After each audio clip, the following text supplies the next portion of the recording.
46வது ശ്ലോകം. ന ഭവേദ്വശകാ നാരീ സംഗ്രാമേ യദി സാധവ ഹന്തവ്യാ നാന്യദാ കാമം മാനനീയ പ്രയത്നത. യുദ്ധത്തിലെ அவள உனக்கு வழங்கலை அப்படின்னா, இங்க வரத்துக்கு அவளை சம்மதிக்கலை அப்படின்னா நீ அவளை கொன்னுடு. முடிஞ்ச அளவு கொல்லக்கூடாது. அவளை முழுஷா இங்க கொண்டு வரத்துக்கு முயற்சி பண்ணணும். அவகிட்ட ரெஸ்பெக்டோடு கூடிட்டு நடந்துக்கிறதுக்கு முயற்சி பண்ணணும்.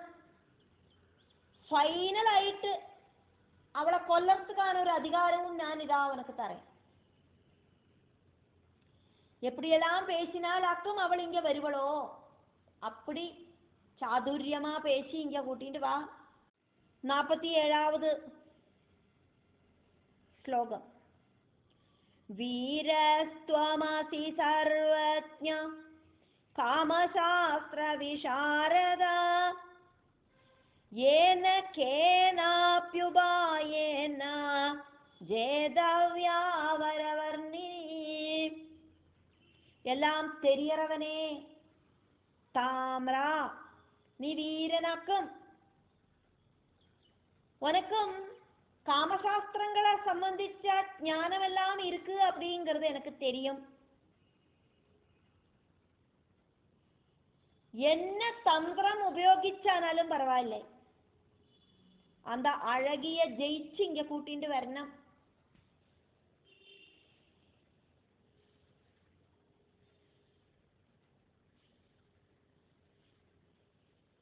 துர்தரன் காமசாஸ்திரங்களை சம்பந்திச்ச விஷயங்களை எல்லாம் சொன்னேன்.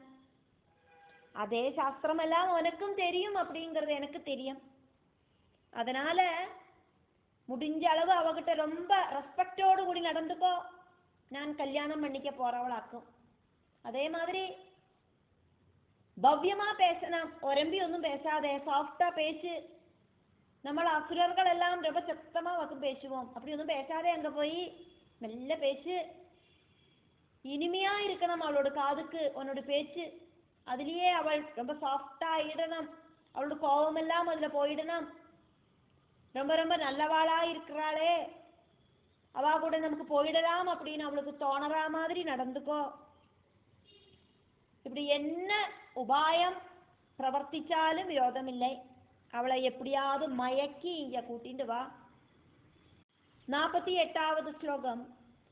ത്വരൻ വീരമഹാബാഹോ സൈന്യേന മഹദാവൃത തത്ര ഗത്വാ ത്വയാ ജ്ഞേയാ വിചാര്യ ച പുനഃ പുനഃ. வீரா, உங்கூட பெரிய ஒரு சைன்யத்தை நான் அனுப்புறேன். பெரிய படையோடு கூட்டிட்டு பொய்க்கோ. பெரிய கைகள் இருக்கிறவனே, உனக்கு யுத்தம் செய்யறதுக்கு ரொம்ப தெரியும். போர்க்கள வீரனாக்கும் நீ. உனக்கு பெரிய கைகள் எல்லாம் இருக்கு. அங்க போய் மறுபடியும் மறுபடியும் சிந்தனை பண்ணி அவளை சம்பந்திச்ச விஷயங்களை எல்லாம் தெரிஞ்சுக்கிறதுக்கு முதல்ல முயற்சி பண்ணு. போன உடனே அவள்கிட்ட சண்டைക്കൊന്നും போயிடாதே. உன்னோட ஒரு சேஃப்டிக்காயிட்டு கொஞ்சம் சைன்யங்களை உன் கூட அனுப்புறேன், அவ்வளவுதான். அது சண்டை போடுறதுக்கு இல்லை. முதல்ல நீ அவகிட்ட போய் ரொம்ப சாஃப்டா பேசி அவளோட எல்லா விதமான விஷயங்களையும் கேட்டு தெரிஞ்சுக்கோ. എന്നിട്ട് அவளை கூட்டிட்டு வரத்துக்கு முடியுமா, நன்னா பேசினா அவள் வந்துடுவளா இப்படின்னு எல்லாம் தெரிஞ்சுக்கோ. பலதரத்தில் இருக்கிற ஆசையான வார்த்தைகள் எல்லாம் அவள்கிட்ட சொல்லு. நான் சொல்லி அனுப்பினேன்னு சொல்லு. എന്നിട്ടും അവളെ കൂട്ടിട്ട് വര മുടിയലൈനാதான் നീ இந்த സൈന്യത്തെല്ലാം ഉപയോഗിക്കണം. சண்டை போட்டு ஜெயிக்கிறதுக்கு பாரு. அப்படி சண்டை போட்டும் அவள்கிட்ட ஜெயிக்க முடியலைன்னா நீ அவளை கொன்னுடு. 49வது ശ്ലോകം. കിമർത്ഥമാഗതാജേയം ജ്ഞാതവ്യം തദ്ഹി കാരണം കാമാദ്വാ വൈരഭാവാച്ച மாயா கஸ்யேயமித்யுதா. இவள் என்ன உத்தேசத்தோடு கூடியாயிட்டாக்கும் இங்க வந்திருக்கா? என்னவாக்கும் காரணம்? காமத்தோடு கூடிட்டு வந்திருக்காளா, வைரபாவத்தோடு கூடி வந்திருக்காளா, ஆரோடாது மாயையாக்குமா அவள், இப்படி எல்லாம் முதல்ல தெரிஞ்சுக்கணும். புத்தியை கொஞ்சம் யூஸ் பண்ணிட்டு அங்க பிரவர்த்திக்கணும். 50வது ஸ்லோகம். ஆதௌ தன்னிச்சயம் கிருத்வா ஞாதவ்யம் தச்சிகீர்ஷிதம் பச்சாத்யுத்தம் பிரகர்த்தவ்யம் யதா யோக்யம் யதா பலம். ஆதௌ தது நிச்சயம் கிருத்வா ஞாதவ்யம் தது சிகீர்ஷிதம் பச்சாத் யுத்தம் பிரகர்த்தவ்யம் யதா யோக்யம் யதா பலம். முதல்ல இதெல்லாம் கரெக்டா தெரிஞ்சு உறுதி பண்ணிக்கணும். அதுக்கப்புறமா அவளோட ஆசை என்னவாக்கும் அப்படிங்கிறத தெரிஞ்சுக்கணும். அவள் எங்கேருந்து வந்திருக்கா, என்ன நோக்கம், அதெல்லாம் தெரிஞ்சுண்டு அவளோட ஆசை என்னவாக்கும்னு தெரிஞ்சுக்கணும். அதுக்கப்புறமா யோக்கியதை பலம், இதுக்கு தகுந்த மாதிரி வேணும் அவகிட்ட யுத்தம் பண்றதுக்கு. எடுத்தோம் கவுத்தோம்னு போய் யுத்தம் பண்ணிடாதே. 51வது ஸ்லோகம். காதரத்வம் ந கர்த்தவ்யம் நிர்தயத்வம் ததா நஜா யாத்ருஷம் ஹி மனஸ்தஸ்யா கர்த்தவ்யம் தாத்ருஷம் த்வயா. பயப்படக்கூடாது. அதே மாதிரி அவகிட்ட ഒരു കാരുണ്യഭാവം ഒന്നും കാട്ടവും வேண்டாம். அவளோட மனசு ஏது மாதிரியாக்கும் இருக்கு அப்படிங்கிறதுக்கு தகுந்த மாதிரி பிரவர்த்திக்கணும். இனி அவள் என்கிட்ட வரத்துக்கு தாற்பயப்படுறா அப்படின்னா கொஞ்சம் சாஃப்டா பேசுறதுல தப்பொன்னும் இல்லை. இப்படின்னு மகிஷன் தாமரன் கிட்ட சொன்ன. அதுக்கப்புறம் அங்க என்ன நடந்தது அப்படிங்கிறத வியாசர் சொல்றார். அதனால வியாச உவாச்சா. 52வது ஸ்லோகம். இதி தத் பாஷிதம் ஸ்ருத்வா தாம்ர காலவசம் கதா நிர்கத சைன்ய சம்யுக்த பிரணம்ய மகிஷம் நிருபம். இப்படி காலனோடு பிடியில வெட்ட தாமரன் அப்படின்னா தேவிட்ட போய் யுத்தம் பண்ணினா அவன் இறந்து போயிடுவன். காலபாசத்தை எடுத்துட்டு தாமரன் கிட்ட காலன் வந்தாச்சு. அதனாலேயே தாமரன் அந்த மகிஷ மகாராஜாவோட வாக்குகளை கேட்டுட்டு அந்த மகிஷனை நமஸ்காரம் பண்ணிட்டு சைன்ய சமேதம் தேவி கிட்ட யுத்தம் பண்றதுக்கு கிளம்பியாச்சு. 53வது ஸ்லோகம். गच्छन् मार्गे दुरात्मासौ शगुनान् वीक्ष्य दारुणान् विस्मयं च भयं प्राप यममार्गप्रदर्शकान्. அப்படி கிளம்பி போன டைம்ல வழியில பலவிதமான துஷ்சகுனங்களை பார்த்து ஆச்சரியப்பட்டு பயந்தான்.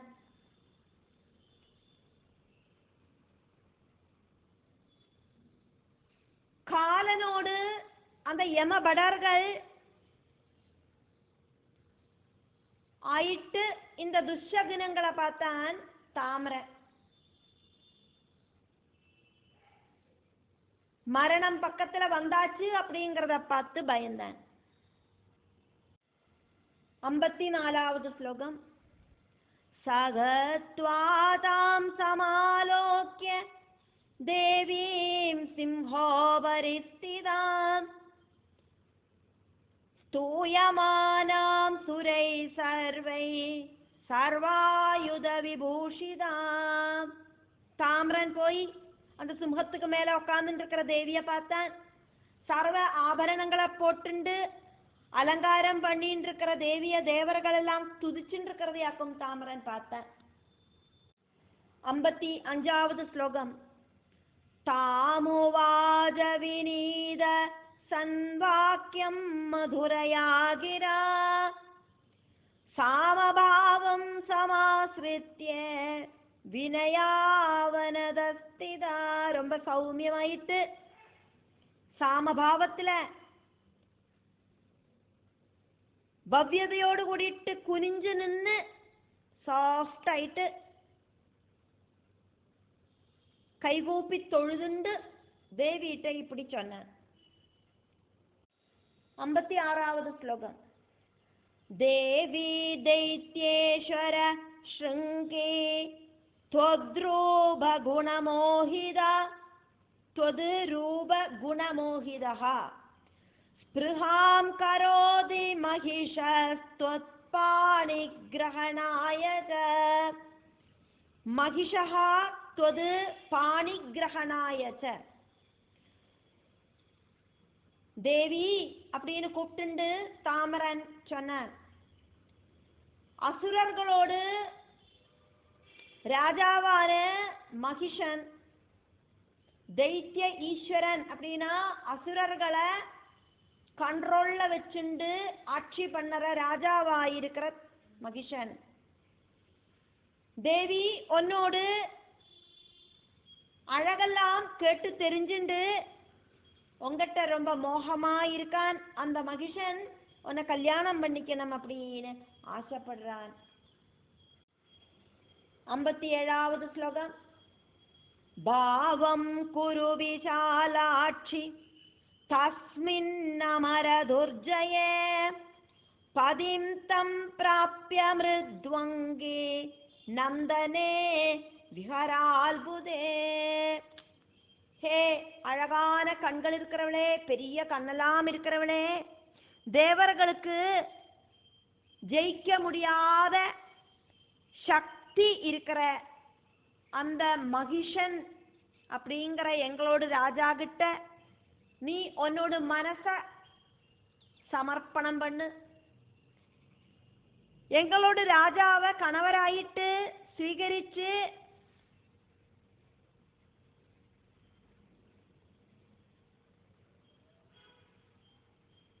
அசுரலோகத்துல இருக்கிற நந்தனம் அப்படிங்கிற பூங்காவனத்துல நன்னா நடமாடு. എന്നൊരു അഴകാക്കും உனக்கு, உன்னோட சரீரத்துக்கு என்ன ஒரு அழகாக்கும்.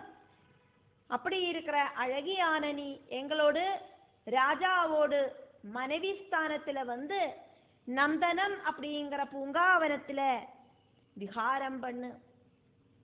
இப்போ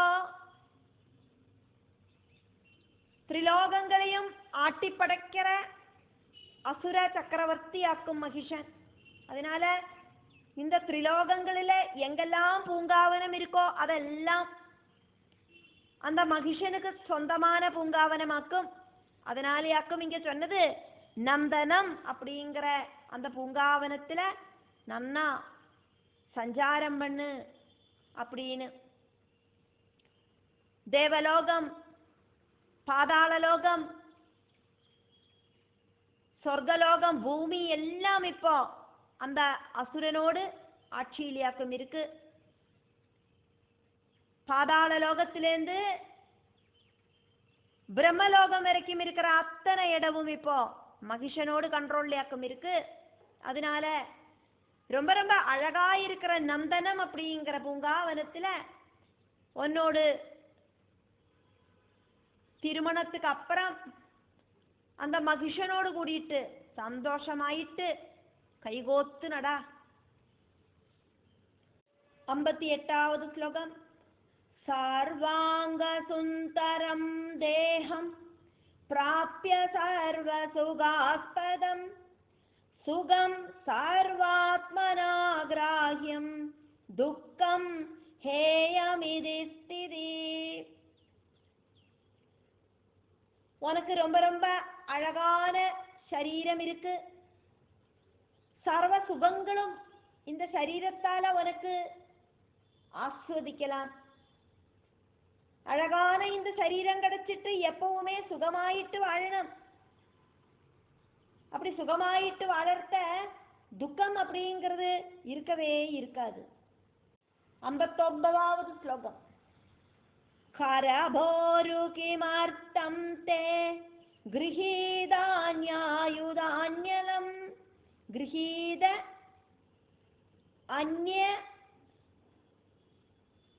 ആയുധാനി അലം. പുഷ്പ കന്ദുകയോഗ്യാസ്തേ പുഷ്പകന്ദുകയോഗ്യാസ്തേ കരാ കമല കോമള. അഴകി, உன்னோட இந்த கைகளிலே எல்லாம் நீ நிறைய நிறைய ஆயுதங்கள் எல்லாம் வச்சுருக்கியே, என்னத்துக்காக்கம் இப்படி ஆயுதங்கள் எல்லாம் வச்சுட்டு தன்னந்தனியா இப்படி சிங்கத்து மேல ஏறி உட்காந்துட்டு இருக்காய்? கையில அழகான பூவால இருக்கிற பந்து வச்சு விளையாட வேண்டின பருவமாக்குமே இது. உன்னோடு அழகான கைகளில இப்படி ரொம்ப ரஃப்பான ஆயுதங்கள் எல்லாம் நீ வச்சுட்டு இருக்கிறது என்னத்துக்காக்கும்? நான் தெரிஞ்சுக்கலாமா? சொல்லேன். 60வது ஸ்லோகம். ப்ரூச்சாவே வித்யமானேபி தனுஷா கிம் பிரயோஜனம் கடாட்சா விசிகா சந்தி கிம் பாணைர் நிஷ்பிரயோஜனே.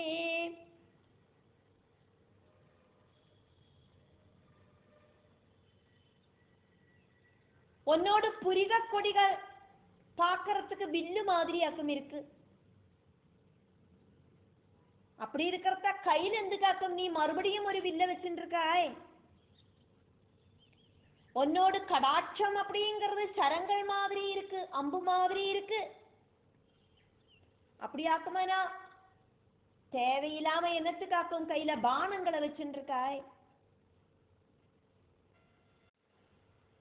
ப்ரூச்சாபே அப்படின்னாக்கா ப்ரூ மத்தியத்துல ரெண்டு பக்கத்திலையும் இருக்கிற அந்த புரிக கொடிகள் அது வில்லு மாதிரியாக்கும் இருக்கு. அப்படி ஒரு வில்லு உன் சரீரத்திலேயே இருக்கிறத, வில்லுகள் இருக்கிறத நீ என்னத்துக்காக்கும் கையில வேற வில்ல தூக்கிட்டு நிற்கிறாய்? விசிகம் சொன்னா அம்பு.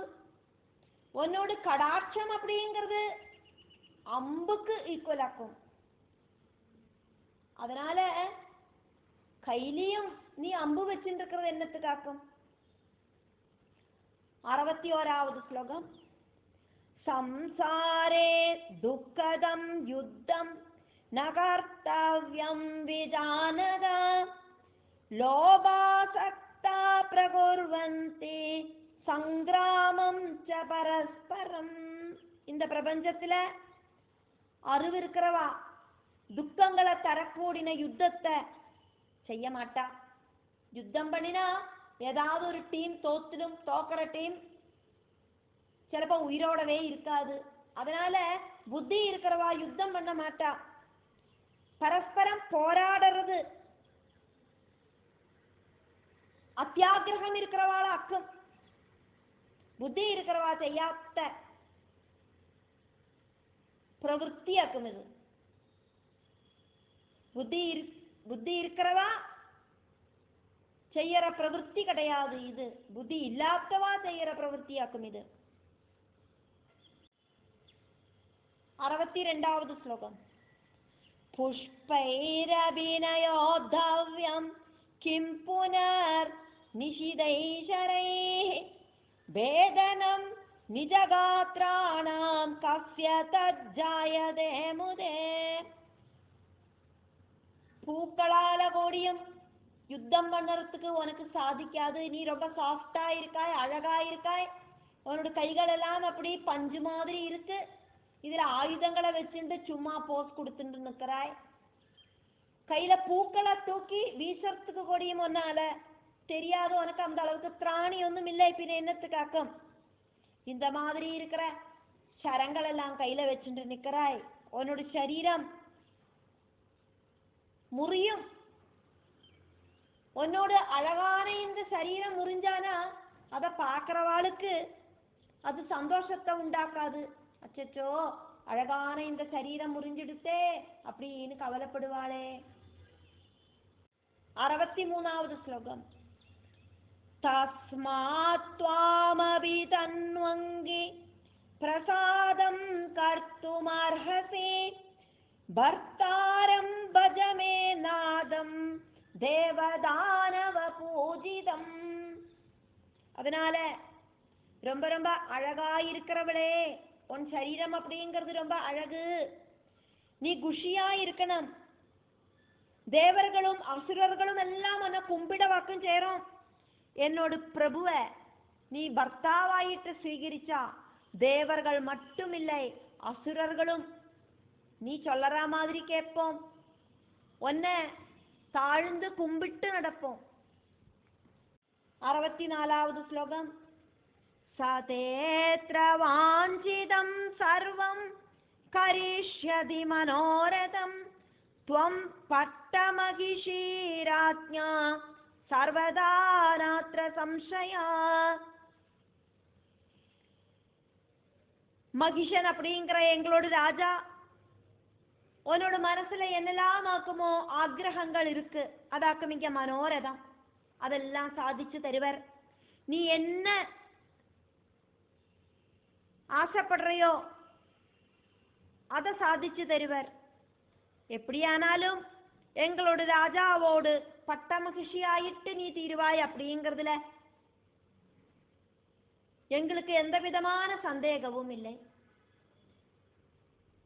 திரிலோகங்களையும் அடக்கி ஆட்சி பண்ற எங்களோட ராஜா,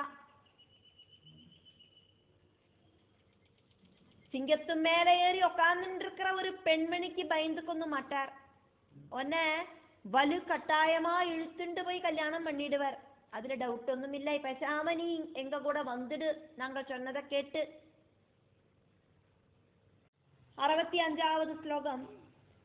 வதனம் குரு மே தேவி பிராப்யசே சுகமுத்தமம் சங்கிராமே ஜய சந்தேஹா கஷ்டம் பிராப்யன சம்சயா. என்னோட வாக்குகளை கேட்டானா உனக்கு உத்தமமான சுகங்களை அனுபவிக்கலாம். கஷ்டதகள் கொஞ்சம் சகிச்சாலும் யுத்தத்துல ஜெயிக்கும் அப்படிங்கிறதுக்கு உறுதி ஒன்றும் இல்லை. அதனால நீ தோக்கிறதுக்கான வாய்ப்புகள் ரொம்ப இருக்கு யுத்தம் பண்ணினானா. அதனால நான் சொல்றத கேட்டு எங்க கூட வந்துட்டா நீ அப்புறம் துக்கிக்கவே வேண்டாம், சுகமா வாழலாம். மகிஷன் அப்படிங்கிற எங்களோட ராஜா அவோடு பட்ட மகிழ்ச்சியாயிட்டு நீ அதிகாரத்தில் உட்காரலாம். தேவர்கள் எல்லாம் இப்ப எப்படியாக்குமோ உன்னை வானத்துல நின்று துதிச்சுட்டு இருக்கா, அதே மாதிரி அசுரர்களான நாங்களும் உன்னோடு காலடியில விழுந்து கிடப்போம். 66வது ஸ்லோகம். ஜானாசி ராஜநீதிம் த்வம் யதாவத்வரவர்ணினி புங்க்ஷ்வராஜ்ய சுகம் பூர்ணம் வர்ஷாணாமயுதாயுதம். ஹே அழகாயிருக்கிறவளே, சிரேஷ்டையாயிருக்கிறவளே, வரவர்ணினி, நீ ராஜநீதி என்னவாக்கும் அப்படிங்கிறத நன்னா தெரிஞ்சுக்கோ. ஆக்சுவலாயிட்டு உனக்கு அதெல்லாம் தெரியும், ராஜநீதி தெரியும். ராஜா என்ன விரும்புறாரோ அது ராஜாக்கு சொந்தமாக்கும். அதனால நீ ராஜாவோடு பட்டமகிழ்ச்சியாயிட்டு வந்துட்டு ராஜ சௌபாகியங்கள் எல்லாம் பூர்ணமாயிட்டு அனுபவிச்சு தீர்க்காலம் அனுபவிச்சுண்டு வாழணும். 67வது ஸ்லோகம். புத்ரஸ்தே பவிதா காந்தா சோபி ராஜா பவிஷ்யதி யௌவனே கிரீடயித்வாந்தே வார்தக்யே சுகமாப்ஸ்யசி.